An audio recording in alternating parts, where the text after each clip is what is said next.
हाय लोगोफोर बे भिडियोआव नोंथांमोननो फोरमायनो आखायाव लानाय जादों जे आसामनि गिबिसिन सोर बिथांमोननि सोमोन्दै दा नोंथांमोना बाहाय नुनो मोनदों गिबियावनो गोबाव खालामाजासे नायलांनो हागोन बाहाय नुनो मोनदों नोंथांमोना हु इज द first chief election commissioner from Assam बे जाहैबाय एबा बर'निफ्राय होननानै सोङोब्लाबो जोंना बे सासे गेदेमा सुबुं दङ जाहैबाय हरिशंकर ब्रह्म हरिशंकर ब्रह्मआ जाहैबाय आसामनिफ्राय गिबिसिन चिफ इलेक्शन कमिशनार जानो हादों भारतनि चिफ इलेक्शन कमिशनार जाय इलेक्शनखौ सामलायो मोनफ्रोम इलेक्शनखौ सामलायो बिनि देरसिन इलेक्शन कमिशननि देरसिन बिबानगिरि election commissioner chief election commissioner बिबानखौ हरिशंकर ब्रह्म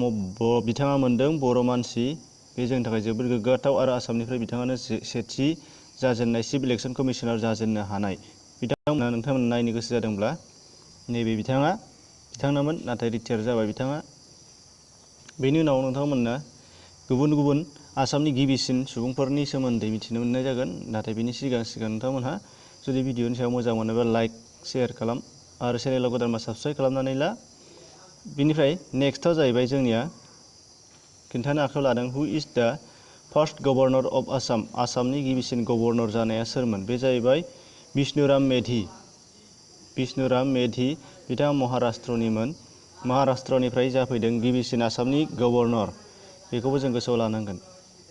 बिनिफ्राय नेक्स्टआव नोंथांमोना नुनो मोनगोन हु is the first chief minister of Assam आसामनि गिबिसिन चिफ मिनिस्टारा सोर बे जाहैबाय लक्रिय गपिनाथ बरदলৈल'मोन बिथांखौ भारत सोरखारा लक्रिय बिमुं होनाय जादों लक्रिय बेखौ जों गोसोआव लानांगोन लक्रिय बिमुं होननानै सोरखौ मिथिनाय जायोब्ला बेबो मोनसे सोंथि जानो हागौ नोंथांमोननि इन्टारभिउफोराव बेनिफ्राय फार्स्ट चिफ मिनिस्टार जानाया गपिनाथ बरदलै आथिखालाव सोर जानानै दंगासिनो दङ बे जाहैबाय सर्बानन्द सन'वाल बिनि सिगाङाव सोर दंमोन तरुण गगৈ दानिया नेक्स्टआव जाफैबाय जोंनिया हु is the first president of India from Assam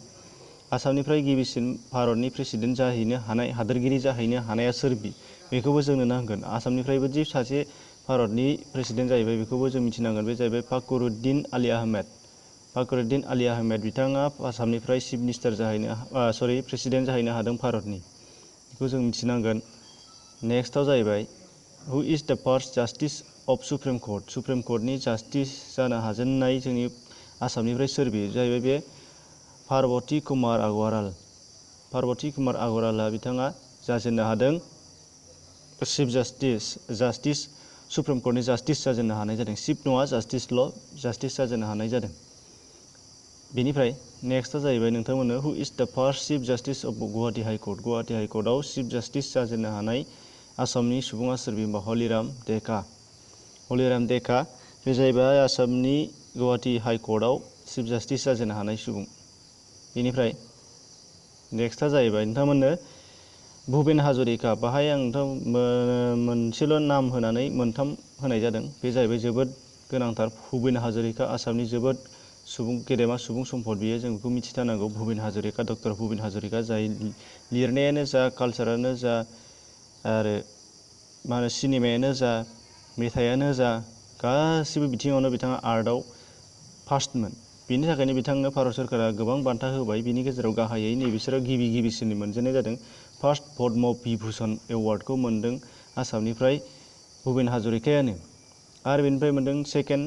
Dada Saheb Phalke एवार्डखौबो मोनदों भुपेन हाजरिकायानो फार्स्टआव मोनजेननाय जादों आरोबाव फार्स्ट भारत रत्न बान्थाखौबो मोनदों बिथाङा आसामनिफ्राय डक्टर भुपेन हाजरिका अब्ला बिनि सोंथिया मोनथाम जानो हागौ बेखौ नायनांगोन फार्स्टआव पद्म बिभुषन दादा साहेब फाल्के आरो भारत रत्न हारसिङैनो बिथाङा फार्स्ट मोनथाम बिथिङाव मोननो हानाय जादों बेखौबो जों गोसोआव लाथारनांगोन नेक्स्टआव जोङो फार्स्ट अर्जुन एवार्डखौ सोर मोनजेना बे जाहैबाय भगेश्वर बरुवाया अर्जुन एवार्डखौ मोननो हादों फार्स्ट आसामनिफ्राय नेक्स्टआव जाहैबाय पद्म भुषन बान्थाखौ सोर मोनदों आसामनिफ्राय बे जाबाय बिमला प्रसाद चलिहा बिथांखौ जों आरोबाव बर'फोरा मोनसे गोसोआव लानांगौ गोनांथि दंथारो बे जाहैबाय 1963 बर'आ फरायसालि बिजों महरै थिसनजादों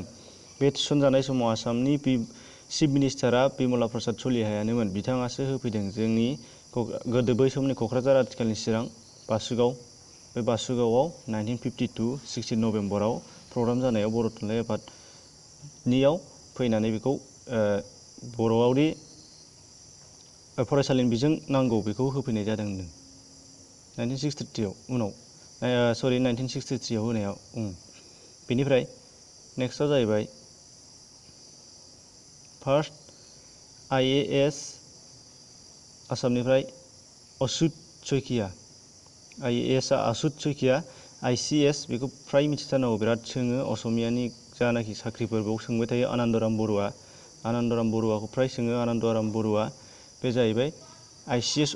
अफिसार जाजेननो हानाय फार्स्ट आसामनिफ्राय। आरो IAS आ अच्युत सइकिया, बेखौ जों गोसोआव लाथारनांगोन। अब्ला नोंथांमोननो गासै आङो 10 कुइसन बानायनानै होनाय जाबाय। बे मोनजिनि गेजेराव नोंथांमोना माबायदि मोनदों? मोजां मोनदोंबा लाइक, शेयार आरो नोंथांमोना चेनेलखौ गोदान साबस्क्राइब खालामनानै लाबानो जाबाय। आरो बिनि बायदि मोनबावनो थाखाय नोंथांमोना कमेन्टआव कुइसन बिहर भिडिअ बानायनानै नोंथांमोननो दैथायहरनाय जागोन। एसेनोसै।